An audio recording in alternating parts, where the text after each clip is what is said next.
అందరికీ నమస్కారం. Telangana Gaddar film awards ఈరోజు హైదరాబాద్లో ఇంత అంగరంగ వైభవంగా జరుపుకోవడానికి కారణమైన ముఖ్యమంత్రి రేవంత్ రెడ్డి గారికి, అలాగే డిప్యూటీ సీఎం బట్టి విక్రమార్క గారికి, సినిమాటోగ్రఫీ మినిస్టర్ కోమటిరెడ్డి వెంకటరెడ్డి గారికి అందరికీ ధన్యవాదాలు. అలాగే ఈరోజు ఇక్కడ ఐటెక్స్లో ఈ ఈవెంట్కి వచ్చిన రాజకీయ నాయకులకి, అలాగే చిత్ర పరిశ్రమ నుంచి వచ్చిన మీ అందరికీ, మీడియా వారికి అందరికీ స్వాగతం.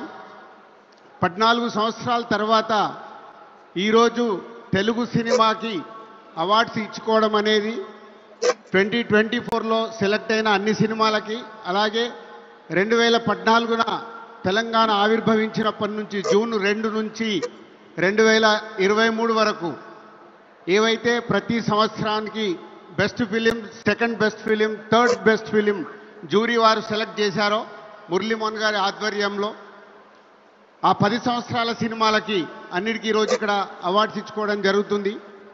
2014 నుంచి 2023 వరకు మురళీమోహన్ గారి చైర్మన్గా ఆధ్వర్యంలో జరిగిన జ్యూరీ మెంబర్స్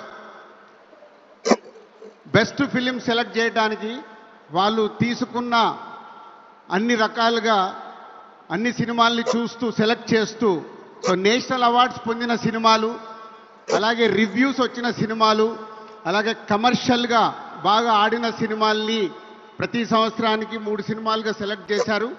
ఆ 10 సంవత్సరాల సినిమాలన్నిటి కూడా ఈరోజు హీరోకి, హీరోయిన్కి, డైరెక్టర్కి, ప్రొడ్యూసర్కి ప్రతి సినిమాకు 4 అవార్డ్స్ ఇవ్వడానికి ఆ జ్యూరీ కమిటీ అడగడం, గవర్నమెంట్ దాన్ని యాక్సెప్ట్ చేసి ఇవ్వడం అనేది ఈరోజు ఆ 10 సంవత్సరాల అవార్డ్స్కి అందరికి ఇవ్వడం జరుగుతుంది. అలాగే 2024లో అద్భుతమైన కళాత్మకంగా వచ్చిన ఎన్నో చిన్న సినిమాలకు కూడా వాళ్ళు జయసుధ గారి ఆధ్వర్యంలో జ్యూరీ సెలెక్ట్ చేయడం, వారికి కూడా ఈరోజు సీఎం రేవంత్ రెడ్డి గారి చేతుల మీదుగా అవార్డులు ఇచ్చుకోవడం అనేది చాలా ఆనందమైన క్షణాలు ఇవి.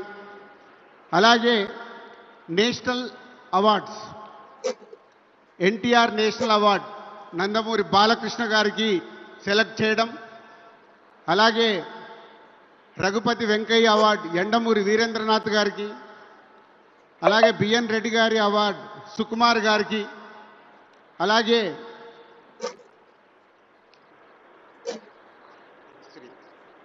బుక్స్ అవార్డ్స్ ఉన్నాయి. బుక్స్ అవార్డ్స్ కానీ అన్నీ ఇప్పుడు 1 by 1గా ఇవ్వడం జరుగుతుంది. సో అందరూ ఈ కార్యక్రమాన్ని విజయం చేస్తున్నందుకు, దీన్ని టీవీలలో చూస్తున్న తెలుగు ప్రేక్షకులందరికీ ధన్యవాదాలు. Thank you very much.